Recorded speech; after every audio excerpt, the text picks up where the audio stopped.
I don't normally do TBRs.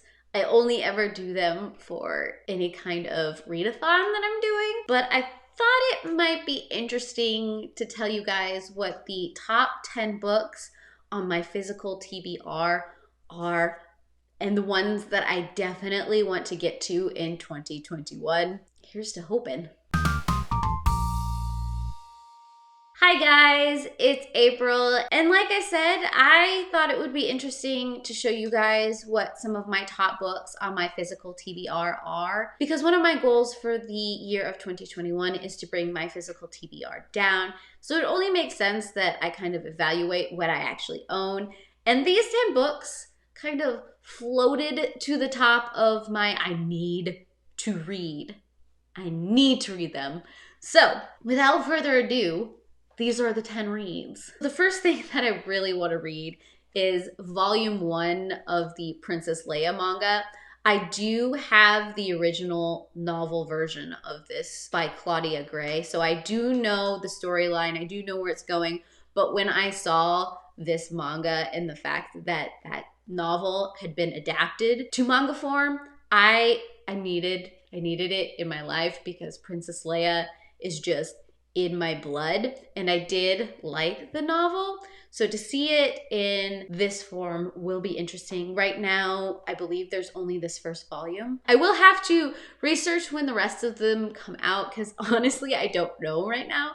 This is just something I randomly saw on the bookstore shelf and decided I needed it because I need it. So the next 3 reads are actually all by the same author. They're by Junji Ito. They're all by Junji Ito, who is a manga author. He does horror manga. I believe Shay over at Shay Geeks Out first told me about all of this, and so I've been hunting down his works, and I finally got my hands on 3 of the volumes of his work. The first one is Uzumaki. I think that's how you say that. I apologize if it's not. Really sorry. I also need to look at if there's a particular order that I need to read all of these in. I don't think so, because the other 2 things I have, I believe, are short story collections. And so the first one is Smashed, and the second one is Shiver. These hardback editions just looked so gorgeous that I had to pick them up, and I'm going to see what this author is all about. I mean, just the cover illustrations alone just called to the darkness in my soul. So I'm excited about getting to these books. I'm trying to decide if I want to save them for one of the various manga readathons that I always get involved in, or if at some point I'm just gonna cave and I'm just gonna sit there and binge them, because sometimes that happens.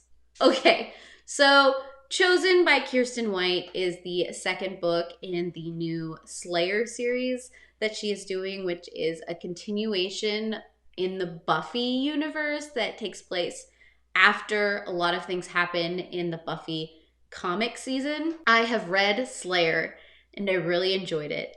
I've had this book on my shelf since it came out. I had wanted to read it last year and then just never did. I don't know why. So I need to make this a focus in my life because I love the Buffy universe. And it just doesn't make sense why I haven't read it yet, because I also have friends who really enjoy that universe who've been asking me if I have read this book yet, and I need to read it. I mean, honestly, that could be said about all of the books on this list, hence why they're on this list, but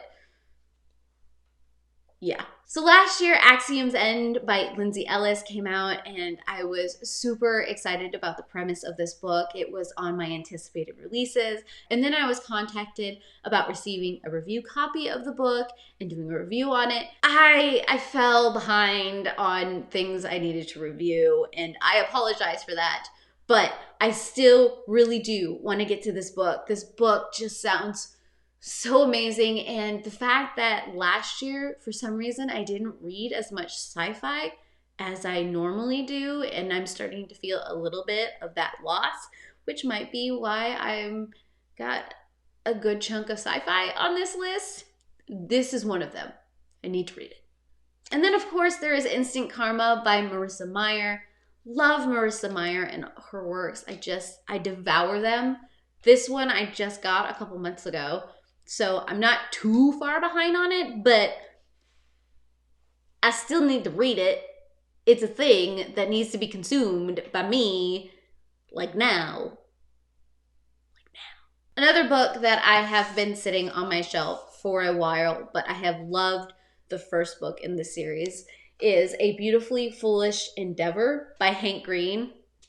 This series I originally picked up because A, it's Hank Green, B, it's sci-fi, and C, there's a character in this book named April, and I am a sucker for books that have my name in them. So that's how I originally started this series. But the first book was just so wonderfully done, and I enjoyed it so much. Hence why I have the second book. But like the story of my life, I haven't got around to it yet, and I need to get around to it. The next book I want to read is Ready Player 2 by Ernest Cline.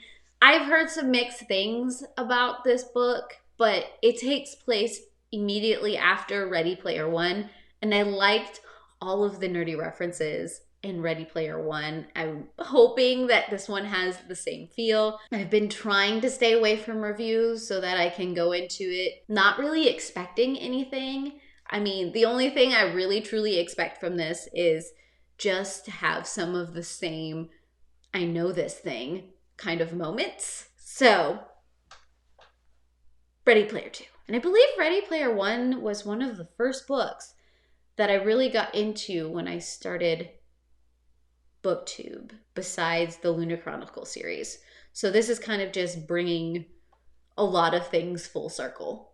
And then last but not least, I got super excited when I heard that Christopher Paolini was going to be putting out another book, and that is To Sleep in a Sea of Stars. This book is a chunker, and I just want to see how his writing style has evolved from the Aragon series.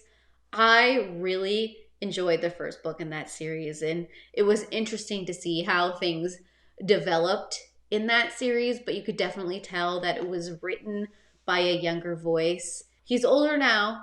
I love that he's still writing. I can't wait to see where this one goes and what it does. This one is more of sci-fi compared to his fantasy, so to see the differences between that, I am super excited. So those are the top 10 books on my TBR that I want to get to in 2021. I would love to hear how you guys deal with your physical TBRs, how big your physical TBRs compared to the books you own, or how you tackle your TBR piles, because it's always a learning process to me. Otherwise, if you want to see more content like this, subscribe down below, hit that bell, get all of those notifications, and I heart your beautiful faces. Bye.